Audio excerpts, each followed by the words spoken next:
Financial Argument channel and subscribe to it. In order to support us, please do not forget to like our videos and comment on it with your own views. Finally, you can visit our website address, financialargument.net, and social media accounts for more financial news. This video posted with permission.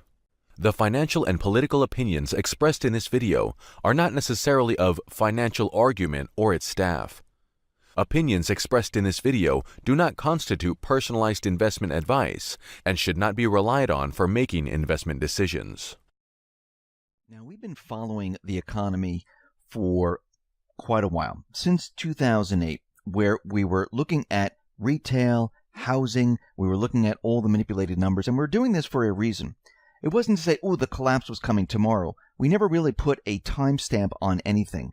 We watched how the central bank, how the government continually manipulated the economy to make us believe that we're in a recovery.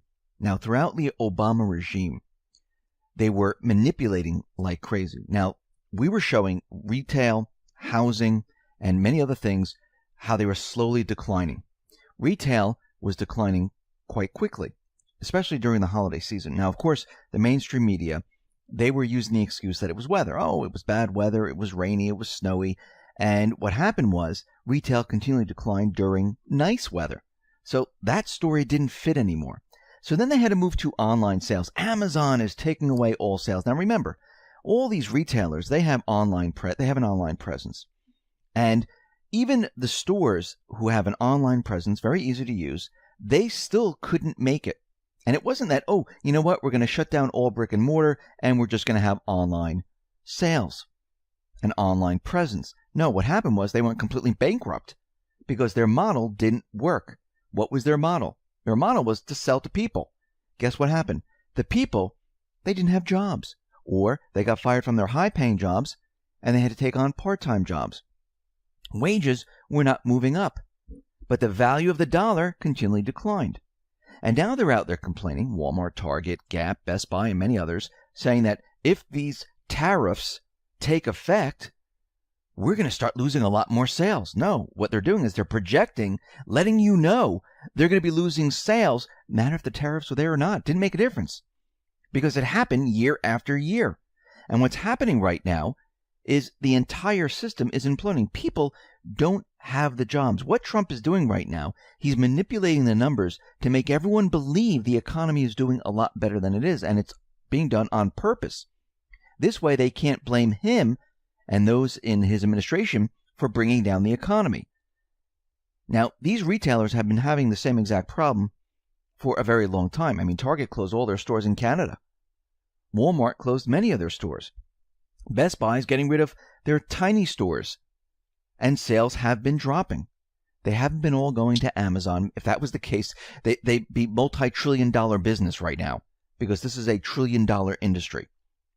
And they're saying that these duties that are going to come into effect by year end, it's going to affect everything after the holiday season. Now, this holiday season probably won't be that great. And what we're seeing here is that everything's starting to break down. Now, let's think about this for a second. I mean, if you go back in time, every time the government raised the federal tax rate or states raised their tax rate, guess what? People were still purchasing in retail stores. Actually, they were expanding at a time when they were raising sales tax. That's very interesting. Now they're complaining that this is going to destroy their whole entire business. Really? Is it? If the economy was strong and people actually had jobs, high-paying jobs, not part-time jobs, we have 100 million people out of the workforce, actually over that, they wouldn't be having a problem. The problem is that the value of the dollar has been decreasing. And if the value of the dollar is decreasing, it takes a lot more dollars to pay for that piece of merchandise. And if your wages aren't moving up to keep up with inflation, people have a problem. If you don't find a high-paying job and you come from a high-paying job and you go to a lower-paying job, or you have to get a part-time job, you're not going to be able to spend money in these stores, even online. It's going to be completely impossible. And this is what we're really seeing. But they're projecting out there the idea that these tariffs are going to bring down their business. No, they're not. We've been seeing retail decline for a very long time. Actually, it was declining when people told us it was perfectly strong. And then all of a sudden, the retail apocalypse hit. And then people started to realize we were having a huge problem here. And then all of a sudden, they acknowledged that retail was in trouble. And that's because people are not getting the jobs. They don't have the pay anymore. People coming out of college, they're having a very difficult time paying their student loans. Is that because of tariffs? No. They're not paying their loans because they don't have a job. Especially the one they thought they were going to have coming out of college. They might have gotten a lower payer job or a part-time job, but it makes it very difficult to pay for that student loan. And this is why they adjusted the student loans to make it easier for people. They said, okay, how much are you making? $15, $16 an hour? All right, we'll readjust the student loans and we'll put it out, 25, 30 years. Then you can pay for it. This is why we went through many stages through the economy. And you can really see the stages in the central bank economy. There was a time where everyone just paid cash. And then all of a sudden, the value of the dollar decreased, and it really accelerated in the 70s, 80s, 90s. And when you say purchase a car, people used to purchase a car in cash. Then we had to move to financing. It was like 36 months, 48 months. Then they had to make it 60 months, then 72 months. And guess what? It just got too expensive. So then they had to move to leasing. That brought the price down because you're really renting a car when you lease. And now it's getting to the point where they have to come up with some other strategy to get you in and make it so you can afford a car. And this is what happens over time. This is why they have to bring in the subprime people. This is why they have to keep manipulating all this to make these type of purchases affordable, at least in your mind. All they did was make you rent something where you used to own it. And you can see this through housing. You can see it with student loans. You can see it with everything.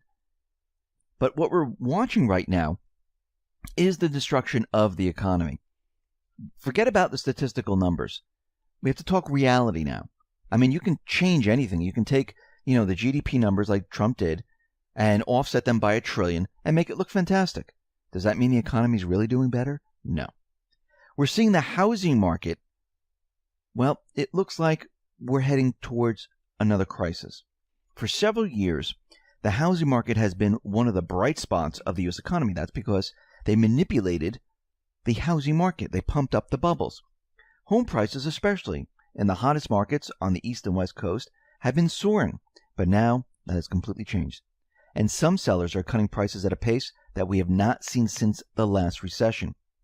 In case you're wondering, this is definitely a major red flag for the economy.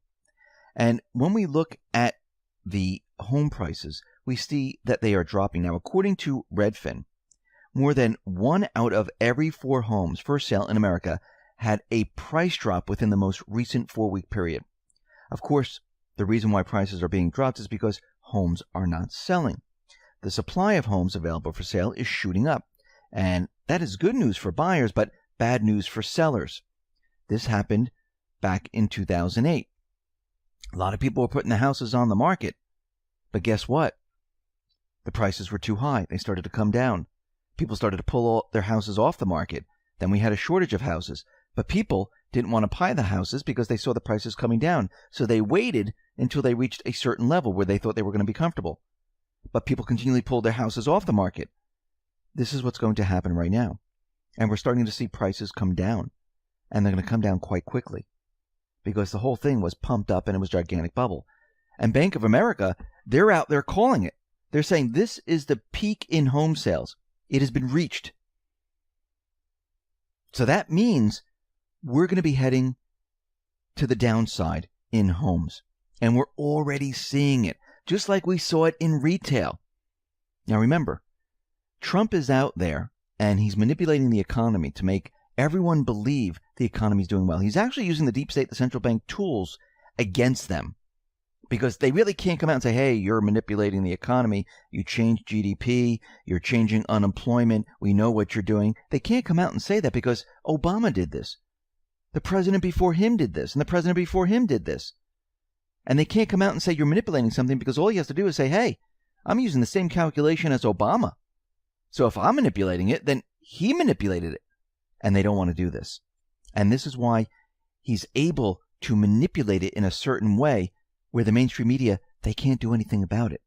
And I do believe the central bank, the Fed, the person that he put in there, Powell, is working with him to raise interest rates to bring down the system. Now, the central banks like the IMF, the BIS, they're out there. They're trying to shift the narrative any way they possibly can.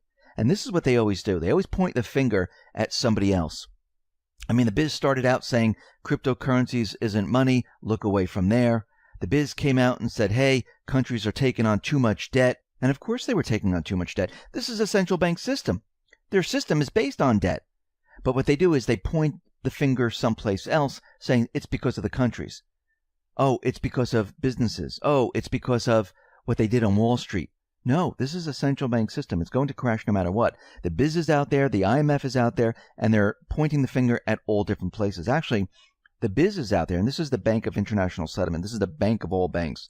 And what they're saying right now, and they're warning that for decades, that these firms, these businesses, these zombie firms, because of low interest rates. Wait, who set the low interest rates? Oh, that's right. It was the central banks again.